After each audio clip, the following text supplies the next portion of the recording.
खेला उन लोगों के लिए होता है, उनके साथ हो जाता है जो किसी दल के और सिंबल के नाम पे चुनाव जीत के जाते हैं। जो व्यक्ति अपने नाम से और पूर्णिया वहाँ से 3 बार निर्दलीय एमपी बने हैं, उनको खेला करके कोई क्या बिगाड़ लेगा? कैसा खेला होगा कि ये अपने ही में खेल रहे हैं? खेलना तो किसी और से। पीठ में खंजर भोंकने का काम किया। जब जब लालू यादव जी किसी परिस्थिति में रहे, राजनीतिक तौर से वो परेशान रहे या जिस तरीके से, जब भी वो संकट में रहे तो पप्पू यादव जी उनके साथ मजबूती से खड़े रहे हैं। कि जो लोग भी षड्यंत्र में रचयिता है ना, सब षड्यंत्र करने वाले को तो आदमी पहचानता ही है, और षड्यंत्र का जवाब उनको जो खेल वो लोग किया है, हम लोग भी उन्होंने जिस तरीके से खेला उससे बेहतरीन ढंग से खेल से जवाब देंगे। पूर्णिया मतलब पप्पू, अब पप्पू मतलब पूर्णिया, पूर्णिया का बेटा पप्पू, पूर्णिया मांगे पप्पू, यही नारा है। साधारण सी बात नहीं है। पप्पू यादव का जो है पूर्णिया कह रहे हैं, वो रट लगा रहे हैं, लेकिन उनका जो है उनको टिकट ही नहीं मिला। STV न्यूज़ देख रहे हैं आप, मैं हूं अंसारुल हक। बिहार में लोकसभा चुनाव की अगर बात करें तो यहाँ हाल के दिनों में पप्पू यादव जो है केंद्र बिंदु बने हुए हैं। तरह तरह की चर्चाएं उनको लेकर के हो रही है। ये कहा जा रहा है कि पप्पू यादव के साथ खेला हो गया, लेकिन क्या सच में पप्पू यादव के साथ खेला हो गया है? और अब जब पप्पू यादव जो एक तरह से मुश्किल उनका आगे का दिख रहा है, तो ऐसे में पप्पू यादव खुद जो है किस तरह की प्लानिंग कर रहे हैं और किस तरह उनके जो समर्थक हैं वो किस तरह से प्लानिंग कर रहे हैं, ये जानना बेहद अहम है। तो ये जानने के लिए इस वक्त हमारे साथ जो है पप्पू यादव के जो है पुराने एक जो है सिपाही, जन अधिकार पार्टी के छात्र मंडल अध्यक्ष आकाश सिंह मौजूद हैं। आकाश जी, नेताजी के साथ तो आपके खेला हो गया? कोई खेला नहीं हुआ है। खेला क्या होता है? खेला उन लोगों के लिए होता है, उनके साथ हो जाता है जो किसी दल के और सिंबल के नाम पे चुनाव जीत के जाते हैं। जो व्यक्ति अपने नाम से और पूर्णिया वहाँ से 3 बार निर्दलीय एमपी बने हैं, उनको खेला करके कोई क्या बिगाड़ लेगा? हाँ, षड्यंत्र तो अवश्य रूप से किया है। उनकी राजनीतिक हत्या करने के लिए एक बड़ा षड्यंत्र रचा गया और एक चक्रव्यूह में उसको उस व्यक्ति को फंसाया गया, लेकिन खेला वाला ये सब कुछ होता नहीं है। उस खेला करने वाले उसी को ना कहा जा रहा है कि खेला हो गया। हम लोग भी खेल का जवाब खेले से देंगे ना। कैसे दीजिएगा? खेला हो भी खेला होता है तो खेले के जरिए ना। अब आप क्रिकेट खेल रहे हैं तो आप हमको खेल के जरिए अगर जवाब दीजिएगा तो हम भी खेल ही के आपको जवाब देंगे ना। बस निश्चिंत रहिए, खेल का जवाब खेल से मिलेगा। कैसा खेला होगा कि ये अपने ही में खेल रहे हैं? खेलना तो किसी और से। देखिए, पप्पू यादव जी जहाँ तक दल की जो विलय की है, वह सवाल थी वर्तमान समय में जो देश का माहौल है, जिस तरीके से लोकतंत्र खतरे में है, स्वतंत्र एजेंसियां जैसे ईडी सीबीआई का दुरुपयोग कर रही है विपक्ष के नेताओं को दबाने के लिए, समाज में नफरत के बीज को बोया जा रहा है। इन सभी शक्तियों से लड़ने के लिए पप्पू यादव जी ने अपने दल का विलय कर बड़ा त्याग किया। उन्होंने कहा, उनको राहुल गांधी जी ने कहा कि अलग अलग जब लड़ाई हम लोग का सेम है तो अलग अलग लड़के हम लोग मजबूती से नहीं लड़ पाएंगे, एक साथ मिलकर लड़ेंगे। तो दल का विलय कर दिए उन्होंने। लेकिन अब लालू प्रसाद यादव जी बताए कि क्या पूर्णिया सीट से राजद की वो परंपरागत सीट रही है? नहीं रही है। और क्या पूर्णिया सीट पे पप्पू यादव जी के कांग्रेस में शामिल होने के पहले राजद की दावेदारी थी? नहीं थी। जब पप्पू यादव जी कांग्रेस में शामिल हो गए तब उस सीट पे बीमा भारती को ला करके दावेदारी पेश किया गया। तो ये षड्यंत्र न है। आपकी जो परंपरागत सीट है, आप कह रहे हैं कि लालू यादव ने षड्यंत्र कर दिया पप्पू यादव जी के साथ, पीठ में खंजर भोंकने का काम किया। जब जब लालू यादव जी किसी परिस्थिति में रहे, राजनीतिक तौर से वो परेशान रहे या जिस तरीके से, जब भी वो संकट में रहे तो पप्पू यादव जी उनके साथ मजबूती से खड़े रहे हैं। आप याद कीजिए, जब उनको विपक्ष का नेता बनना था तो पप्पू यादव जी के संबंधी थे अनूप यादव जी, उन्होंने उनका विरोध कर एक एमएलए को लाया और लालू यादव जी के पक्ष में मतदान करवा करके, और लालू यादव जी वही एकमात्र वोट से चुनाव भी जीते थे। जब उनको मुख्यमंत्री बनने की बारी आई तो 11 निर्दलीय एमएलए के साथ उनके समर्थन में खड़े थे, उनको मुख्यमंत्री बनाने का काम किया। जब भी आपको ईडी सीबीआई या किसी तरीके के संकट में आप रहते हैं तो आपके साथ मजबूती से खड़ा पप्पू यादव जी होते हैं, आपको पिता तुल्य मानते हैं। आपसे तो आशीर्वाद लेने गए थे ना, आपसे तो आशीर्वाद लिए। तेजस्वी जी आपको तो छोटा भाई कहते थे ना, उन्होंने ये भी कहा था ना कि अगर परिस्थिति बनेगी, अगर तेजस्वी जी मुख्यमंत्री बनेंगे तो हम उनको बनाएंगे भी। फिर ये किस बात का डर है, किस बात का डर है? ठीक है, लालू जी मान के चलिए पीठ में खंजर भोंक रहे हैं पप्पू यादव जी को या कुछ भी कर रहे हैं, लेकिन आपके कांग्रेस जिसमें जहां आप विलय किए हैं पप्पू यादव जी, तो वो लोग भी तो सपोर्ट में नहीं आ रहे हैं। कहाँ कोई इस तरह का बयान, पप्पू यादव जी पूर्णिया चिल्ला रहे हैं कब से, लेकिन कहाँ किसी तरह का कुछ बयान आ रहा है पार्टी के जो बिहार के आला अधिकारी हैं उनके तरफ से? देखिए, अब जो लोग बयान दे रहे हैं नहीं दे रहे हैं, हम तो इतना जानते हैं कि कोई भी षड्यंत्र होता है तो कोई एक व्यक्ति नहीं मिल के करता है, कुछ लोग मिल के करते हैं। कांग्रेस के शीर्ष नेतृत्व का हम बात नहीं करेंगे, कुछ लोग यहाँ के हैं जिन्होंने इनके साथ षड्यंत्र किया, उनको डर था भविष्य के लिए, क्योंकि वो लोग यहाँ कांग्रेस को गर्त में डाल दिया था। उन लोगों को लगता था कि पप्पू यादव आ जाएंगे और पप्पू यादव जी आ जाएंगे तो वो पूरे बिहार में कांग्रेस पार्टी को एक नई बुलंदी की ओर ले जाएंगे। हम लोग जो एसी में बैठ करके मज़ा मारते थे, राज्यसभा पहुंच जाते थे, बेटा को लड़वा लेते थे, वो अब नहीं मिलेगा। जो संघर्ष करेगा, जो पार्टी को स्ट्रॉन्ग करेगा, वो लड़ेगा यहाँ से चुनाव। तो ऐसी चर्चा है कि जो है, ऐसा है कि जो है अखिलेश जी ने कुछ षड्यंत्र कर दिया। अब अखिलेश जी हो चाहे जो हमारे गार्जियन हैं, हमारे गार्जियन, उनका हम सम्मान करते हैं, जो लोग भी है अब करके क्या नहीं बोल रहे हैं आप, तो बात तो उन्हीं की कर रहे हैं ना कि जो है षड्यंत्रकारी की तरफ एक तरफ बात आप कर रहे हैं, दूसरी तरफ आप जो है बेटा का चुनाव लड़ाना, राज्यसभा जाने की बात आप कह ही रहे हैं, तो बात नाम लेने में परहेज क्यों? सीधी सी बात है कि जो लोग भी षड्यंत्र में रचयिता है ना, सब षड्यंत्र करने वाले को तो आदमी पहचानता ही है, और षड्यंत्र का जवाब उनको जो खेल वो लोग किया है, हम लोग भी उन्होंने जिस तरीके से खेला उससे बेहतरीन ढंग से खेल से जवाब देंगे। अच्छा, ये बताइए, आप तो कह रहे हैं कि राजद ने भी खेला कर दिया और कांग्रेस ने भी खेला कर दिया पप्पू यादव जी के साथ, बिहार कांग्रेस ने, कांग्रेस की शीर्ष नेतृत्व नहीं, शीर्ष नेतृत्व नहीं, बिहार के जो है एक दो लोग कांग्रेस के हैं जिनको डर है अपनी कुर्सी का, जिनको लग रहा है कि अब भविष्य में अब कुछ कल्याण नहीं होगा, क्योंकि पप्पू यादव आएंगे तो उनके साथ वर्कर जाएगा, संघर्ष होगा पूरे बिहार में।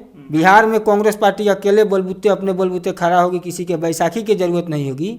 और जो लोग भी कांग्रेस को यहाँ अपने बैसाखी के सहारे नचाते थे, उनको भी इस बात का डर था कि कल को मेरे बेटा और कल को मेरे परिवारवाद को भी चुनौती मिल सकता है। लेकिन इस सब के लिए लालू जी को तो क्या कहें हम। अब तो आप खेला होबे बार बार कह रहे हैं, तो अब कैसे खेला होबे? जिनको खेला करना था उनके साथ तो उन्होंने कर दिया, पप्पू जी अब क्या करेंगे? पप्पू जी पूर्णिया के बेटा है भाई, और किसी बेटा को उसके माँ से आप अलग कर दीजिएगा, उसी के घर में जाके आप उसी को आंख दिखाइएगा, ये चला है कभी? हम आपके घर में आकर हम आपको आंख दिखाएंगे तो आप बर्दाश्त कीजिएगा? तो आइए ना पूर्णिया, कैसे जवाब दीजिए? आइए पूर्णिया, फरियाया जाएगा।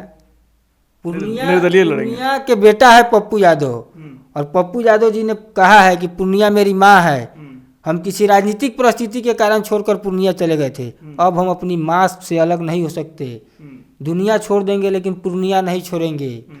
ऐसा करेंगे क्या? वही तो हम जानना चाह रहे हैं। पूर्णिया की जनता चाह रही है कि पप्पू जी किसी भी रूप में चुनाव लड़े, हम लोग उनके समर्थक है, और हम व्यक्तिगत तौर पे चाहते हैं कि वहाँ फ्रेंडली फाइट हो, क्योंकि फ्रेंडली फाइट देश में होती आ रही है और हो भी रही है। इस बार भी डी राजा की पत्नी राहुल गांधी से चुनाव लड़ रही है, के साथ फ्रेंडली फाइट कर रही है, और डी राजा गठबंधन में है।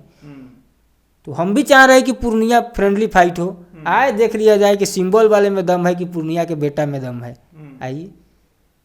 तो आप लोगों का कमान कट गया है? सबका कमान काटा हुआ नहीं, हम लोग का कमान कब से काटा हुआ है। हम लोग अपने नेता के साथ खड़े रहने वाले लोग हैं, हम लोग संघर्ष करने वाले लोग हैं, हम लोग एसी में बैठ कर और सूट बूट वाले लोग नहीं हैं।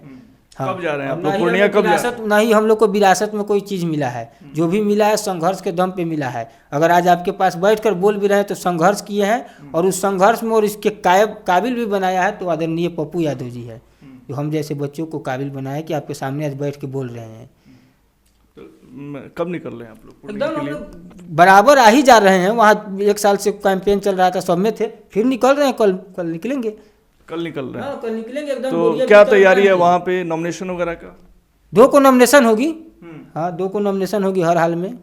हाँ, पप्पू यादव जी का 2 को नॉमिनेशन होगा? निश्चित रूप से 2 को नॉमिनेशन होगा, और जो हुआ है वो बुरा हुआ है, पीठ में खंजर मारा गया है। जो होगा वो बेहतर होगा। प से पूर्णिया, प से पप्पू यादव। तो पार्टी के पूर्णिया मतलब, एक बार सुन लीजिए, पूर्णिया मतलब पप्पू, अब पप्पू मतलब पूर्णिया, पूर्णिया का बेटा पप्पू, पूर्णिया मांगे पप्पू, यही नारा है। और पूर्णिया की जनता तैयार है। आज पूरे देश में पूर्णिया सीट सबसे चर्चित सीट है। किसके कारण? आदरणीय पप्पू यादव जी के कारण, पूर्णिया के बेटा के कारण। आज पूर्णिया का सौभाग्य है कि पूरे देश में सबसे चर्चा का सीट बना हुआ है अपने बेटा के कारण। पूर्णिया की भी जनता तैयार है कि उनके बेटा को, जिन लोगों ने पीठ में खंजर भोंका है, उन लोगों को अपने वोट के चोट से जवाब देगी और अपने बेटा को सदन में भेजने का काम करेगी। और इन सारे लोगों को कह दिया जाएगा कि जो लोग बपौती समझे हुए अपने बिहार को, और जो लोग षड्यंत्र करते हैं, किसी का नहीं चलता है। जनता ना भगवान होती है महाराज, पार्टी या नेता होता है भगवान। एसी में बैठ कर रहेगा नेता, वो भगवान रहेगा। जो जनता भगवान होती है, और जो जनता के बीच अपनी जनता को अपना माँ बहन समझता है, उसको जनता चुनेगी। तो बीमा भारती जी का क्या होगा? अब वो बीमा भारती जी के हम प्रवक्ता तो है नहीं, ना राजद के, तो राजद वाले लोग से पूछिएगा कि गठबंधन में तो आप है ना भाई, महागठबंधन में आ गए ना। कांग्रेस का जब कांग्रेस में जब पप्पू जी के पार्टी का विलय हो गया, तब पप्पू जी कांग्रेस के हो गए। कांग्रेस महागठबंधन के साथ अलायंस है। अभी तो महागठबंधन के उम्मीदवार के खिलाफ आप चुनाव लड़ने की बात कर रहे हैं, तो सवाल तो आपसे होगा ना कि बीमा भारती का क्या होगा। आपने भी तो उस सीट पे कभी चुनाव नहीं लड़ा, और आप जबरदस्ती दावेदारी कर करके, कांग्रेस पार्टी देश हित पहले उसके लिए होती है, उसने त्याग किया है शीर्ष नेतृत्व ने। और अभी शीर्ष नेतृत्व से हमारे नेता को कोई गाइडलाइन नहीं आया है कि आपको लड़ना है कि नहीं लड़ना है। एक बात हम और स्पष्ट कर देना चाहते हैं, अगर शीर्ष नेतृत्व कह दे कि पप्पू जी आप छोड़ दीजिए चुनाव, इस बार देश को बचाना है, मिलकर मजबूती से लड़िए और बिहार में जितना बेहतर हो सकता है उतना कीजिए और ज़्यादा से ज़्यादा सीटें जीत के लाइए, तो हमारे नेता चुनाव नहीं लड़ेंगे, उन्होंने कहा है। लेकिन जो पूर्णिया उनकी माँ है, अगर पूर्णिया की जनता कहेगी तो किसी भी परिस्थिति में, किसी भी तरह से, किसी भी रूप में चुनाव। कल से देखिए ना आप, जब से घोषणा हुई है पूर्णिया सीट राजद के खाता में गया है, पूर्णिया के जनता सड़क पे आ गया हुआ है, जगह जगह धरना प्रदर्शन शुरू है, विरोध हो रहा है इन पार्टियों का। और निश्चित रूप से उनकी भावनाओं के अनुरूप आदरणीय पप्पू यादव जी ने एकदम अडिग फैसला लिया है कि जब भी लड़ेंगे पूर्णिया लड़ेंगे, दुनिया छोड़ देंगे, पूर्णिया नहीं छोड़ेंगे। तो जब पूर्णिया से लड़ना था तो विलय करने की क्या जरूरत थी? ये चीज़ तो पहले करना था आपको, तो हमने शुरुआत में ही इसलिए, क्योंकि जो है जब भी कोई इस तरह की चीज़ें होती हैं तो ठोक बजा करके होती हैं। पॉलिटिकल लोग तो खास तौर से ठोक बजा करके करते हैं। तो ये जो विलय का डिसीजन हुआ आपके पार्टी के सुप्रीमो का, तो ये सब चर्चा पहले नहीं हुई थी? डील पहले नहीं हुई थी? आप ये बताइए डील किस चीज़ का होगा?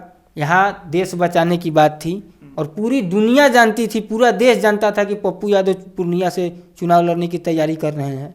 एक साल से पूरे पूर्णिया में हम लोग लगातार काम कर रहे हैं, तरह तरह का कार्यक्रम चल रहा था। अकेले अपने दम पे जो ये लोग सारा पार्टी मिल करके जितना भीड़ इकट्ठा नहीं किया था, उससे ज़्यादा भीड़ जुटा हुआ था पप्पू यादव जी के नाम पर। और वह भीड़ ना तो पैसा का था, ना किसी पार्टी का था, ना किसी जाति का, ना किसी धर्म का। सभी लोगों के समरूप भीड़ था, सभी लोग के गुलाब भीड़ था। उसमें सभी जाति धर्म मजहब के लोग थे, गरीब थे, रिक्शा वाला थे, ठेला वाला थे, टांगा वाला थे, सब्जी वाले थे, मजदूर थे। सभी लोग उस दिन अपना काम धंधा छोड़ करके पप्पू यादव जी के रैली में समर्थन किया। तो पूरा देश जानता था, उसमें डील करने की कौन सी बात थी भाई। और पूर्णिया परंपरागत सीट रही है कांग्रेस की। लेकिन प्रभावित तो नहीं हुआ ना, टिकट कट गया। अगर तो ये साधारण सी बात नहीं है, पप्पू यादव का जो है पूर्णिया कह रहे हैं, वो रट लगा रहे हैं, लेकिन उनका जो है उनको टिकट ही नहीं मिला। अच्छा बात पे बताइए, अब कोई पीठ में खंजर भोंक के और आपकी राजनीतिक हत्या करने की साजिश करे, हम चल रहे हैं, आप हमारे पैर में चल रहे हैं, हमको ट्रस्ट है कि यहाँ आए हुए आप हम पर भरोसा, हमको आप पे भरोसा है कि हम वहाँ जाएंगे तो हमको होगा। आज आप हमको पैर में लगा के गिरा दीजिए तो हम गिरेंगे नहीं। तो आप धोखा न दीजिए, धोखा देकर के आप थोड़ी देर के लिए परेशान कर सकते हैं, लेकिन जनता अपने मन की करनी है, गठबंधन की बातें नहीं माननी है या पार्टी की बात नहीं माननी है। मैंने तो कहा ना कि शीर्ष नेतृत्व कह देगी तो हम लोग विचार करेंगे, लेकिन जनता सर्वप्रिय प्रथम है और जनता ही किसी को न चुनती है, किसी को हीरो बनाती है। लोकतंत्र में जनता की ताकत ही होती है ना, ये नेता लोग से होता है। और सिंबल वहाँ की जनता मन बना ली है अपने बेटा को चुनाव जीत करके, जो सबसे चर्चा हॉट सीट बना हुआ है पूरे देश में पूर्णिया। वहाँ की जनता भी अपने बेटा को सदन में भेजेगी जिताकर, और इन तमाम लोगों को करारा जवाब देगी कि इस लोकतंत्र में सबसे बड़ी ताकत जनता की ताकत होती है। और जनता चाहेगी उसे हीरो बनाएगी, न कि कोई जो लोग समझता है कि जाति धर्म और पार्टी पॉलिटिक्स और बपौती जो बिहार को लोग समझ लिए हुआ है, उन लोगों की नहीं चलेगी पूर्णिया में। पूर्णिया की जनता तैयार है इन लोगों को जवाब देने के लिए। अपने बेटा के साथ जो धोखा हुआ है, जो छल किया गया है, पीठ में खंजर भोंका गया है, उसका भी जवाब देगी पूर्णिया की जनता। 2 तारीख को नॉमिनेशन पप्पू यादव जी कर रहे हैं, उसके लिए बधाई आपको। और ये थे पप्पू यादव के सिपाही आकाश सिंह, जिनसे बात कर रहे थे। बहुत बहुत शुक्रिया आकाश जी हमसे बात करने के लिए। तो इनका यही कहना है कि पप्पू यादव पूर्णिया छोड़ने वाले नहीं हैं और 2 तारीख को इनका नॉमिनेशन भी होगा, चाहे इसके लिए जो भी परिस्थितियां हों, यानी कि निर्दलीय वो चुनाव लड़ने का कहीं ना कहीं मन बना रहे हैं। तो जो नेता होते हैं, तो जो नेता के जो आसपास के लोग होते हैं या जो उनके समर्थक होते हैं, उनकी अपनी भावनाएं होती हैं, उनका अपना विचार होता है और उनका अपना एक जो है इंटरनल जो सिचुएशन होता है किसी नेता का, तो उससे भी वो अवगत रहते हैं। तो कुल मिलाकर के बातें यही सामने आ रही है कि पूर्णिया सीट पे एक दिलचस्प नज़ारा देखने को मिल सकता है इस लोकसभा चुनाव में। अभी के लिए फ़िलहाल इतना ही। तमाम खबरों और डिबेट्स के लिए जुड़े रहिए STV न्यूज़ के साथ।